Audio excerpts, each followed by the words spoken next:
localized in space and time. You get a hellacious set of reflexes and muscles designed to deal with immediate threat in the environment. But at the core of the oyster, this portal into universalism, which we have denigrated to what we call the imagination.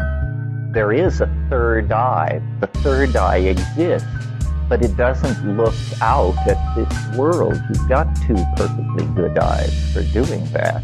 The third eye looks out at the holographic matrix of informational totality.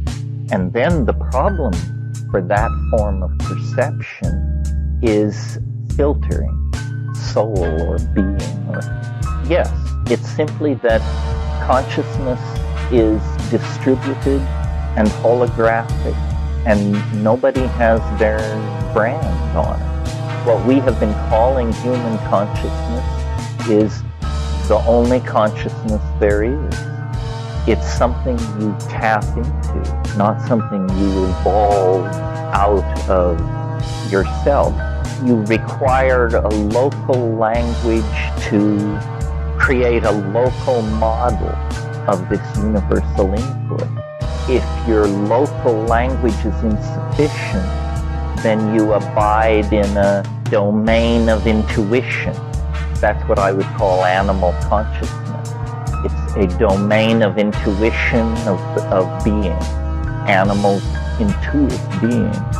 But given a more advanced nervous system, a more advanced cultural toolkit, the intuition changes into a direct perception, and you begin to make poetry and experience loss and feel love, and you begin to feel the emotional outlines of the enterprise of being and how far one can go into that.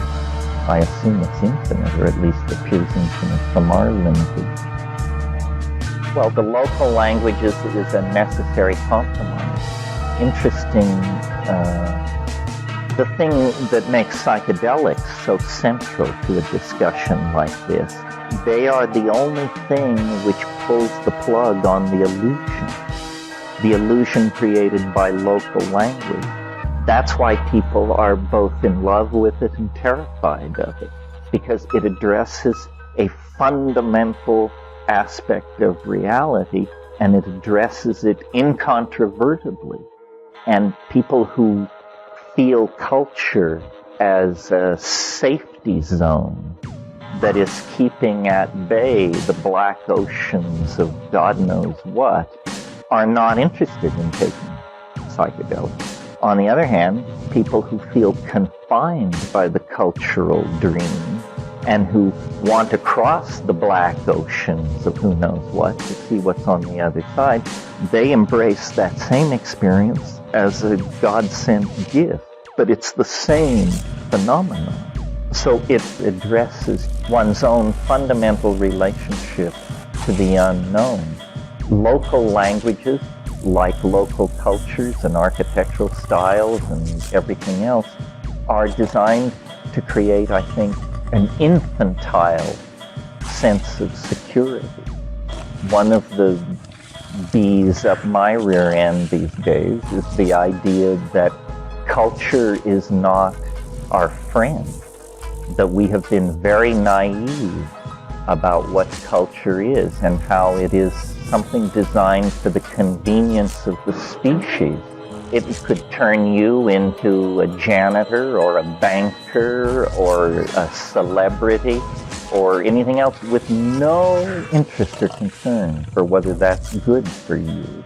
It plays with individuals, and most people think, or at least I think most people think, that when you get to be, 30, 35, 40 or something, you have jumped all the hurdles. You got your college degree, you had some children, you made some money, you lost some money, maybe you had a marriage, maybe you had several. And anyway, people sort of get the feeling, well, I've done it. Actually, the major adventure still lies ahead.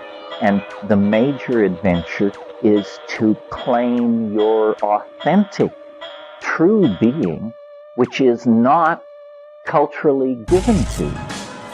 The culture will not explain to you how to be a real human being. It will tell you how to be banker, politician, Indian chief, masseuse, actress, whatever.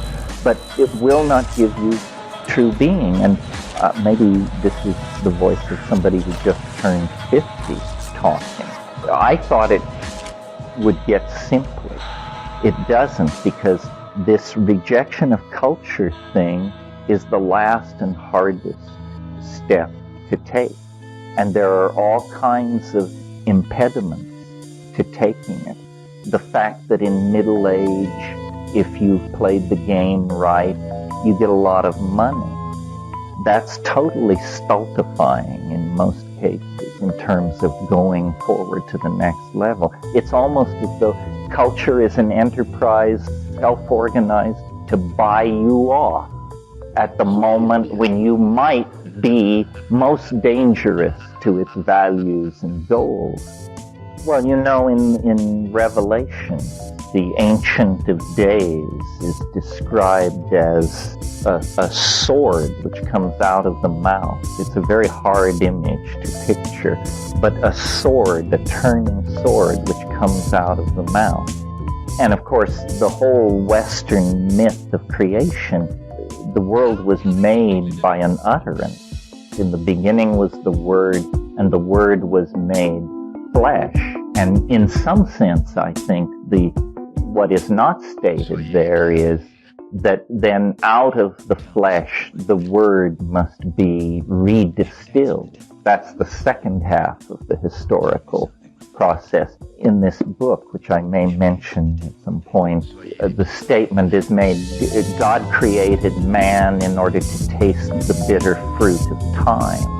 In the DMT flash, the entities that appear, their entire program is a program of language acquisition. You know, this is a point that's brushed over in science fiction films because it's actually such a conundrum. Those of you who saw Mars Attack, the little role for Rod Steiger in there as the German guy with the translation machine.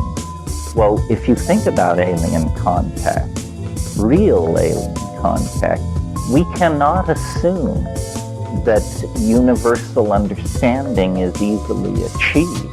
The very first aspect of true alien contact would probably be a language lesson of some sort, because the aliens don't want to communicate about our gross national product or our political system. If they do, they're not really aliens. They're just odd-looking people from far away. Real aliens have something really alien to communicate, and it can only be communicated in an alien language. So I think it's very suggestive that these invisible entities that we contact, when we dissolve the local language boundary, and they're like mud walls built around our little hut of mental, our collection of goats and stuff that we've pushed together.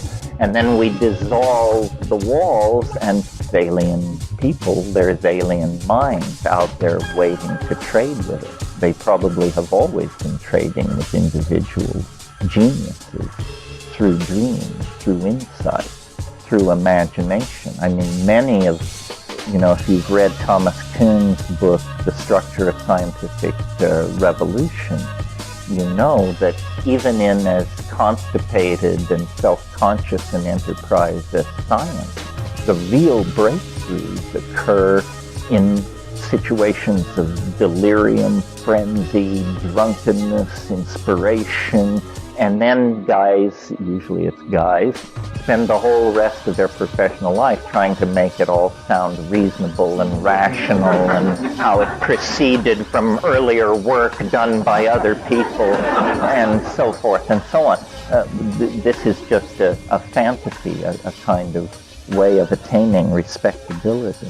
Well, yeah, Hinduism and Hebrew and have really elaborate theories of the power and the place in the universal scheme of things of certain tones. And as I was sitting, I was thinking Sufi, and then I was also thinking Pythagorean. I mean, some people call this the Pythagorean impulse, the belief that basically the universe is harmonious and exists as a series of octaves, and that if you know the mechanics of this, you can converse with angels, you can ascend to higher levels.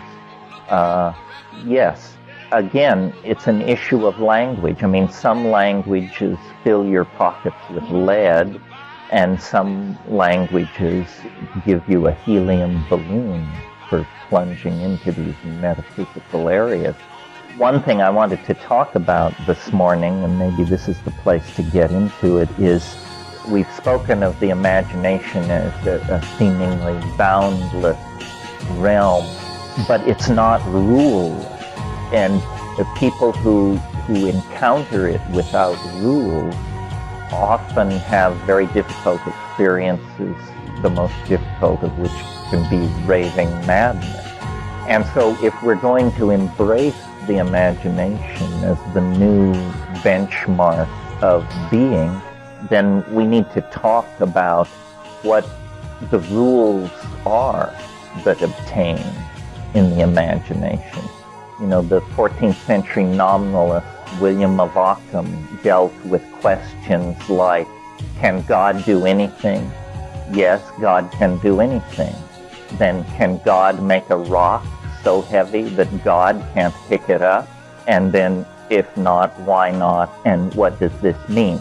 Well, this is an effort to tame the imagination. And Ockham concluded from exercises like that even God must follow the rules of logical necessity, otherwise becoming trapped in self-negating paradox. So in thinking about this, I listed 3 areas where rules might be gleaned that could be applied to the imagination. The first 2 are linked somehow. Mathematics is not what you think it is. Mathematics is basically rational thinking about defined sets of entities. And since the imagination is nothing but defined sets of entities, the rules which govern them are worth learning. In practical terms, what this comes down to is logic.